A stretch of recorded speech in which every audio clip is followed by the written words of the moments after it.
Katniel. Ang pagsubok, pagbagsak, at pag-usbong ng Katden. Sa mundo ng showbiz, ang tambalang Katniel na binubuo ni Catherine Bernardo at Daniel Padilla ay itinuturing na isa sa mga pinaka-iconic na love teams sa kasaysayan ng Philippine entertainment industry. Sa loob ng mahigit isang dekada, naging simbolo sila ng pagmamahalan at tagumpay sa telebisyon at pelikula. Ngunit kamakailan, kinumpirma ng dalawa na sila ay naghiwalay na hindi lamang bilang magkasintahan kundi bilang magka-love team. Ngayon, si Catherine Bernardo ay itinatambal na kay Alden Richards, isang hakbang na nagdulot ng samut-saring reaksyon mula sa kanilang mga tagahanga. Ang tanong ng marami, ito na nga ba ang katapusan ng Katniel at simula ng Katden? Kumusta at maligayang pagbabalik dito sa aking channel. Ang channel na tumatalakay sa mga singer at artista noon at ngayon sa tulong ng artificial intelligence at kaunting research na rin. Kung bago ka pa lang sa aking channel, isang munting request mula sa inyong lingkod. Huwag kakalimutang mag-like, subscribe at pakipindot na rin ang notification bell icon para updated ka sa mga susunod kong upload. Ngayon pa lamang ay pinasasalamatan na kita.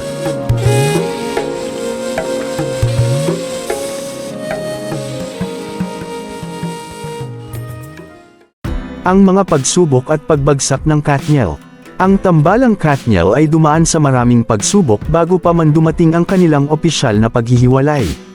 Bagamat matibay ang kanilang pundasyon sa industriya, naging palaisipan para sa marami kung bakit tila hamina ang kanilang presensya sa mainstream media sa nakalipas na mga taon.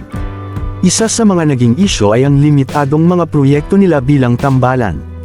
Habang nagbubukas ang industriya sa mas matapang at sariwang konsepto, nanatiling nasa comfort zone ang Katniel sa mga kwento ng romansa na, bagamat minahal ng marami, ay nagmistulang paulit-ulit. Bukod dito, naging usap-usapan din ang di umano'y pagkakalamlam ng kanilang personal na relasyon, na marahil ay nakaapekto rin sa kanilang professional na samahan.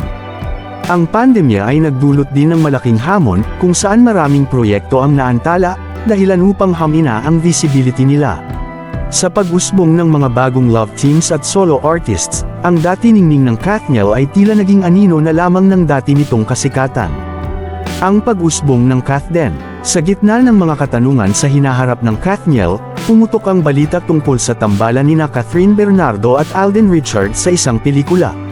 Ang pagsasama ng dalawang malalaking pangalan mula sa magkaibang network ay nagdulot ng matinding ingay sa industriya. Maraming tagahanga ang natuwa sa bagong tambalan na tinaguri ang Katden.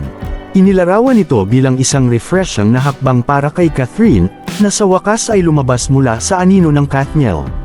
Si Alden Richards naman, nakilala sa kanyang versatility, ay nakita bilang isang perpektong kapareha para kay Catherine. Ngunit hindi lahat ay masaya. Ang loyal fans ng Katniel, na matagal nang sumusubaybay sa kanilang love team, ay nalungkot at nadismaya.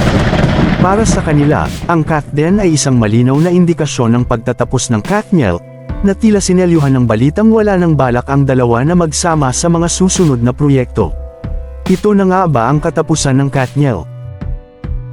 Bagamat opisyal nang inihayag ang paghihiwalay ng Katniel, hindi may kakaila ang kanilang naiambag sa industriya.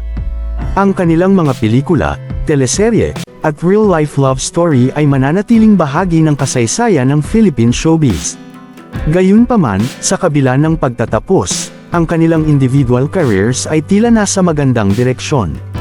Para kay Catherine, ang pagsabak sa bagong tambalan tulad ng Katden ay maaaring magbigay ng panibagong kulay at mas malalim na paggalugad sa kanyang kakayahan bilang aktres. Para naman kay Daniel, ang pagkakaroon ng solo projects ay maaaring magbigay sa kanya ng pagkakataon na ipakita ang kanyang sariling identidad bilang artista, hiwalay sa tambalan. Ang simula ng bagong yugto. Ang pagtatapos ng Katniel ay maaaring maging masakit para sa kanilang mga tagahanga, ngunit ito rin ay isang simula, hindi lamang para sa Katden kundi para sa mas malawak na oportunidad sa Philippine showbiz. Kung ito man ang opisyal na pagtatapos ng Katniel, isa lang ang tiyak, ang kanilang legacy ay mananatili, at ang bagong kabanata nina Catherine at Daniel, maging magkasama o magkahiwalay, ay patuloy na susubaybayan ng publiko. Tunay na ang bawat pagtatapos ay may kaakibat na bagong simula. Ngayong umuusbong ang cat den, ang tanong na naiwan sa marami, masisilayan pa kaya natin ang isang reunion ng Katniel sa hinaharap? O tuluyan ng isusulat ang kanilang kwento bilang bahagi ng nakaraan? Abangan! Maraming salamat sa iyong pagtangkilik. Huwag kakalimutang mag-like, subscribe at pakipindot na rin ang notification bell icon para updated ka sa mga bago kong content. Hanggang sa muli!